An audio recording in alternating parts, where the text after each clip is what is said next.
Hi everyone, welcome to the inaugural episode of Ear for a Peer, a peer-to-peer podcast where open minds and genuine conversations of views take center stage. I'm Lucas, your host, and together with my lovely team, spearheading this new project, You Are Enough. I'll be joining you as we uncover our peers' journeys to self-confidence.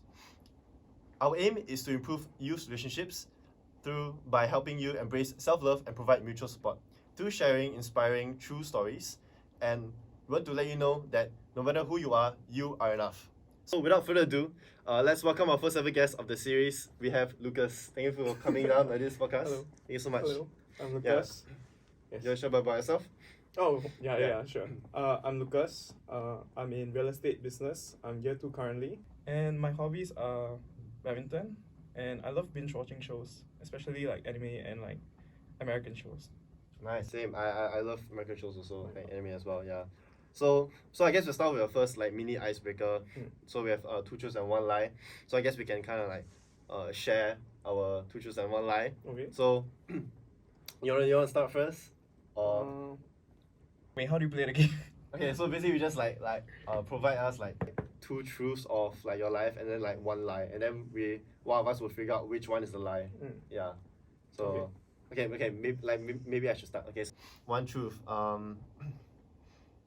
Or like 1 lie. Okay. I was a captain of my ID track and field club. I am a musician, and I once fell into like a 2-day coma. Yeah. So, What the hell? Okay. Yeah. The musician. That's your lie. As a lie? That's the lie. No, coma's a lie. I'm not saying a musician, but I do play instruments. Oh, so. what instruments? I used to play guitar. I used to learn a bit of ukulele, and like mix here and there lah. But through schools like programs and stuff. Yeah. Favorite song to play? Favorite song to play, man. Actually right now I'm more like my favorite song to always play on guitar is 1,000 Years. Yeah. Like Christina Perri. Yeah, correct. Okay, Yeah, I know. It's my favorite song to play right now. Nice. Yeah. Okay, so 2 truths and 1 lie. Okay, so I'll say the 3 facts. Okay. I've stolen something. Okay. I was in 3 CCAs in primary school, and lastly, I ditched 2 CCAs for 1 CCA. I'd say what's the first one? I've stolen something. Okay, I think. Oh yeah, come on, you have to stole something, right? Like CC is kind of believable. Okay, I would say that you didn't steal anything. You're a nice person. Don't steal anything. That's a lie.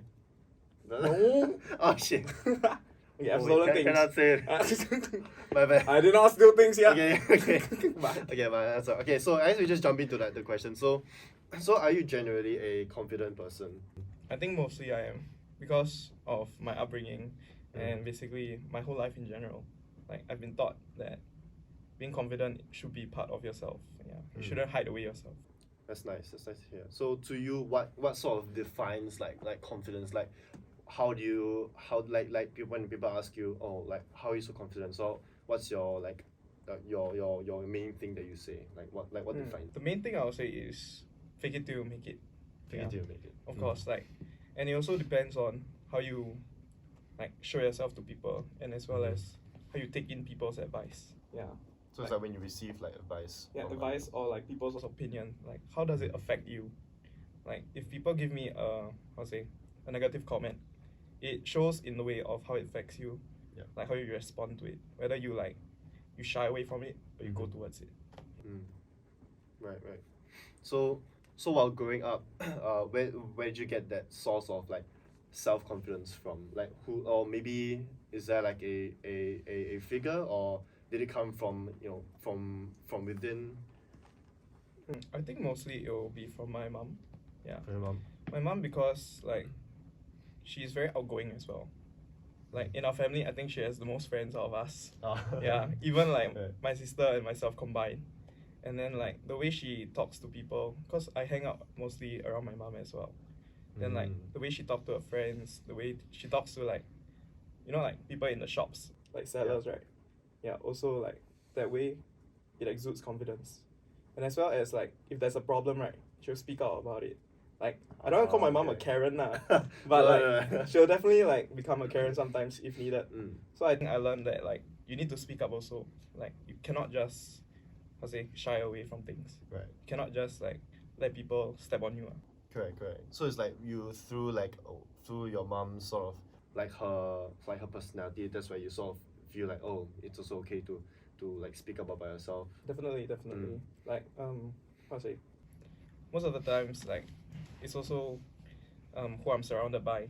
Yeah. Okay. Like, I surround myself around people who support me or like allows me to be who I am, as well as even though they can say negative things about me, they don't really hold it too hard. Yeah. Right. So it's like a more like a brutal, honest kind of thing. That's right. So by surrounding yourself with like people who have like sort of that positive kind of comments towards you also, like do you think that's also one of the main reasons that kind of bring up your sort of like self-confidence as well?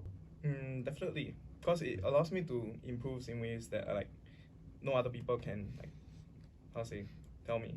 Like, if I'm doing something wrong, they'll definitely be like, you should do this instead. And then I also do a personal analysis inside, like, do I really need to listen to them, or like should I like just tell them to like shut up? Oh wow, that's a very like good way of like reflecting. Like, so you like take time for yourself, like you kind of like have that alone thought in your head. Yeah, like, definitely. Oh, like, is this right or is this not right? Is it? Definitely. Is that right? Yeah, a lot of time, because like I'm also an overthinker. Like, sometimes people say that being confident you shouldn't overthink about it, but for me, I spend a lot of time like to myself thinking as well. Yeah. Because I'm the kind of like person that replays situations, like what I should have done it better, and like using that, like I'll bring it to every other conversation that I have. Yeah. I think it's sort of related to it as well, because like when like growing up as well, I mean, even having figures where parent figures where they try and like kind of show you how you should approach things. I think I also took that step to kind of deeper to kind of analyze, like, is this right or is it wrong? Because sometimes parents may like they may not guide you at like sort of the right sort of way if you were to like, so it's good to have like they have that personal analysis on your own. Yeah, so that's pretty good. So I guess moving on to the next question we have. So right now, are there any major insecurities that you face? So and why? I don't think that there are any major insecurities, because having insecurities is just very like heavy on the mind. Like, yes. Honestly, I would say that last time in the past I'll have insecurities. Okay. Because in secondary school I was actually like very fat. Mob obese. Almost like obese. Yeah, okay. very, very bad. Okay. But I think like, how to say, because in secondary school I wasn't really like anyone else. No one was really as fat as me. So Okay. I didn't really care. Yeah. Like, people will say, Lucas, you're fat. And then I look at them, so what? It doesn't affect them. It doesn't affect me. So like, you don't have to listen to it. Yeah. And that's why right now I don't really have any insecurities, because like, of course I've like skinnied down. Yeah, I'm a skinny legend now. Thank you. Yeah. So like, I don't really have anything that would like bother me in a sense. So you have that sort of like big thick wall of not really caring of that fat blubber to like stop people yeah. from ignoring me. Yeah, to like not really like care about people's like opinions towards you. Like, that's actually like very strong. So growing up you didn't have like that sort of insecurity, but maybe like inside of like maybe mentally or emotionally, is there any sort of insecurities that you kind of like still had that little phase of?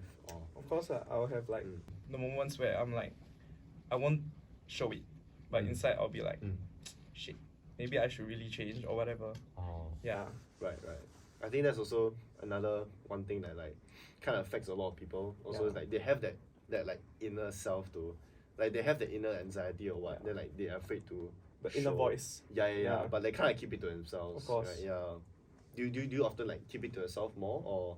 I think I keep a lot of myself inside, like, because I know how it will like, because I'm the person I already said like overthinks. Right. So in the past conversation, how it affects people and everything. If I tell it to them now, I always think, will this burden them? Right. Yeah. Oh, so you sort of care for the others, like their own well-being, like their whether own they should well-being. really like take their time and energy to focus on me or Right. like focus on themselves. Right. Yeah. How did you battle that, like, within yourself? You must have like a very strong mindset for kind of like taking it on your own and beating it by yourself. That's quite impressive. Like how Thank did you. you yeah, how did you battle it? I Like, think to battle it in a sense is you get over it. You don't really have to focus on it, because I've had many situations in my life where it's like it's very daunting, like, and it's very hurtful, like in a sense, like I'll say, maybe I'll share one of my karmas. okay, yeah. Okay. No, it's like no pressure. Okay, can. Yeah. So like in secondary school, right, in Sec 1 at like June break, so holiday, right, people will go out in school. In my school, everyone will go out to the malls and everything. Yeah. So I was within this group of friends where I knew I was like almost excluded, but I went along with it anyways. Because I felt to be needed, in a So sense. FOMO. Yeah, FOMO. Okay. A lot FOMO. Yeah. So when I went already, we had a whole outing together. At the end of the outing, we went to like a shop. So in one shop, they said, okay, Lucas, you stay at this like, what is it called? The shop alley. What is it? Oh, the like the back alley of the. No, not the back alley. Okay, let's just say I stay near the fridge. Then they went to near in front of the store. Okay. Then like they were like, and I was like, something's wrong. So like I slowly sneaked into the next aisle. Then I listened over. Then they're like, okay, so we're gonna pretend to go home, and then like we're gonna meet up at the top of Tampines 1, and like we're gonna tell Lucas to go home. Then oh my. yeah, God. and then I was like, these bitches. I was like, No way. Yeah, then basically I ran to like the top of the mall where they were gonna meet. Yeah. And I stood there like this, I was like, and then I saw them just slowly turn, and then they're like, no, oh my gosh. So Yeah. they literally just like It's wanted to like stitch being you up. left behind. Yeah, they just stitch you up to like leave you at that shop. Yeah, and definitely. then they just meet up themselves. Yeah, so that's like one of my traumas. That's terrible. Of course. And someone you heard it as well. Like, Like, that's why I heard it. oh Then gosh. then like, of course, when I was like at the top level standing like this, right, after they turned and like shot, right, I started crying. Of course, like dude. I was like, what the freak? Like this happened to me and everything. That must have. That must have. Yeah, definitely. Then like, They're mean people. yeah, the mean people. So mean. Why But would they do somehow that? I'm best friends with one of them right now. Oh my god. Okay, Yeah, but they tried to calm me down. Mhm. Then from there, moving on, like I think about my, like, how I move forward from there. Like this is one of the things that I keep inside, where I don't really tell people. Then like from there, I learned that, like, I learned lessons on my own. Like I tell myself, maybe these are the people I shouldn't be surrounded by. Yeah. Yeah. So that's how I learned one way, and I found like better and newer people to surround myself with. So that's part of my, like, my healing journey, like self-improvement, Right, as well as like picking better friends. Yeah, picking better friends in terms of myself and my social life. Yeah. Yeah, I mean, honestly, like that's like really one of the things, like when you're young, that shouldn't happen to you, man. Of course. Everyone should kind of be friends together. I mean, if they don't like each other, then kind of don't go together, lah. But that's really such a mean thing, and like it's like, I'm sorry this happened to you. Like it was something that people shouldn't like go through, kind of experience it. But I understand it's like maybe like bullying cases kind of normal, happens out there, but still that affects a lot of like their mental well-being and also growing up, because oftentimes when they grow up, they have that idea that people don't like me and stuff, and it starts to have like a very daunting effect on their mind. So wow, that's but I mean as you said, you braved through it by improving on yourself, and you actually took the steps to pick better friends, to just have like a better mindset on yourself, and to kind of reflect that these friends are not the friends that you want to have in future. Of course. Right. Because like I think that's like the main thing, that like the good takeaway from that. Yeah. So yeah, that's actually like quite a very interesting story. I've never heard someone who actually heard their friends saying like, oh, we're gonna leave you, and then like, oh, you're like stepping out. It sounds like some drama. I Yeah, it actually is. behind the door, like, oh no. Right, like, oh, that's actually okay. Well, My secondary school was very dramatic. The life, Yeah. especially in Sec 1 and Sec 2. Yeah, do from there. you think the reason they like did that was because like you weren't like close to them, or was it like in other reasons that they decided to do? I think it was just like, it's also they themselves, like who they vibe with, who they want in their friend group and whatever. Yeah, and I think they asked me to tag along because, like, secondary school people, they're like, I don't want to feel bad, like to uninvite them and everything. Yeah. But then like at the end of the day, they did that. So they pull off something nasty like that, and of that's course. just And I was like, not. what the frick? Yeah, oh, man. Well, I mean, this actually kind of falls into the next question is like, how does that affect your creation of relationships? Well, this actually can be like your current self. So, in part of you that's healing and recovering from this this whole aspect of life where you felt like you don't belong in groups and stuff. So how did that like kind of merge into creating new relationships? Like how did that process open up? I think I would say that I got to the fact where it's like I don't mind being alone with myself. Oh, okay. Yeah, and creating new relationships is also like, do I really need them? Do I really need new friend groups, new friendships? Because I've been into a lot of friend groups, and then like they also have dismantled along the way, which is what like a lot of people face also. Yeah. So I think that creating new friendships, you don't always have to seek it. Yeah. Right. Because sometimes it may hurt you, sometimes you might find the right people, but creating new friendships should be about who you vibe with. Yeah, right. It's about who I vibe with as well. Like, you just have to tell yourself, I hang out with them every day. Yeah. Oh, hang out every day, they'd be like, oh, is he around? Yeah. It's actually like, when I talk to them about a lot of things, like, maybe I won't.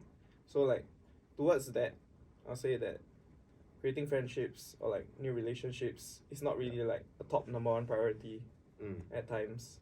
Yeah. So it's like a lot of like personal reflection on yourself to kind of decide what you want in your life with friends or with people you surround yourself with. So like so essentially you did a lot of like personal reflection. Of course. And then like, especially imagine you're going to a new situation, or like, let's say, okay, a new situation. You're going to a camp, or like you're hanging out with people in like your office companies and whatever. So in camps you always find that best friend for that 5 days. You know, you know what I mean, right? Yeah. Y'all will be like doing everything together. So that's that's like one of the ways where you'll know that you need to form a new relationship. That in that kind of setting, you'll have new relationships that will happen, and like people you like, people who you don't like. Right. Then like that will form the relationship. So has it been like kind of like a good journey so far, where you're able to form like relationships better after everything that has happened? I think yes. Like finding the people who are able to help me. Yeah, and also like have casual conversations. Yeah. Like especially after my ordeals and like whatever things you call like trauma. Yeah. It has definitely helped me to understand my understand yourself better. Yeah, understand myself better, but also understand people better. Ah, okay. Yeah. Like understand picking like your friends or how people like act. Yeah. Okay. Because understand. Somehow when I look at someone, I can already tell their personality. Like like that, like vibing. Yeah, the vibe. Like like I can look at them and I'm like, no, it's okay. It's okay. You don't have to be friends with them, but I don't need to come near you. Yeah, don't need to. yeah. But at times, if you're like you're forced to be with them. You're like, hi. You just like exchange but don't have to be that close. Yeah, you don't have to go full on into conversations. Like you don't really have to be like, you need to be my friend. Oh yeah. No, it's not that kind of forced like interaction. Forced relationship. Right. So the the ways that you found most effective to like basically cope with your troubles when like you were dealing with all of this. Like how did you realize that it's like a good way? For me a good way is to people say face it head on. I will be like, why don't you think about it?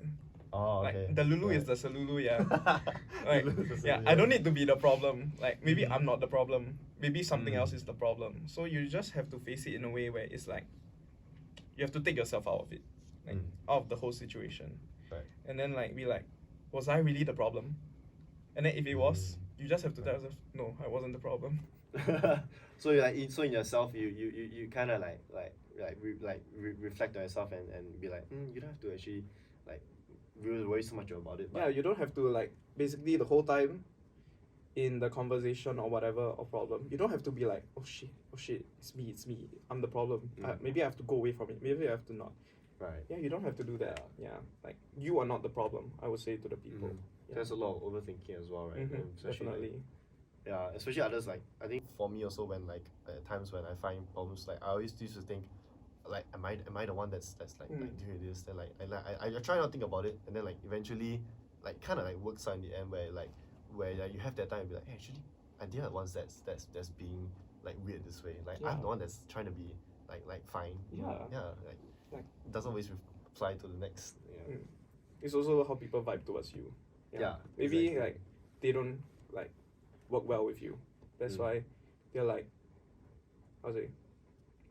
that's why they maybe like talk bad about you, or whatever, and then you'll be like, was I really that bad?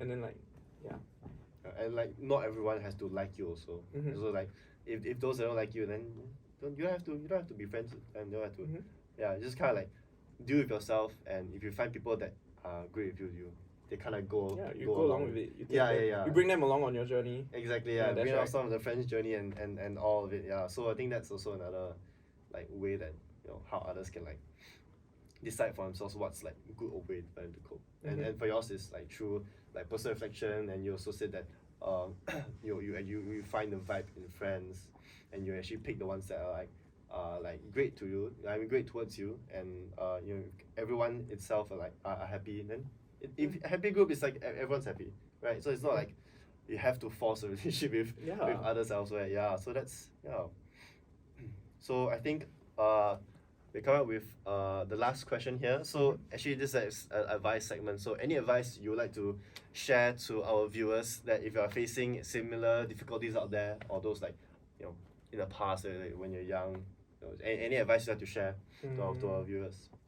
I would say when you're thinking about the problem, right, don't think too hard. Just like forget about it.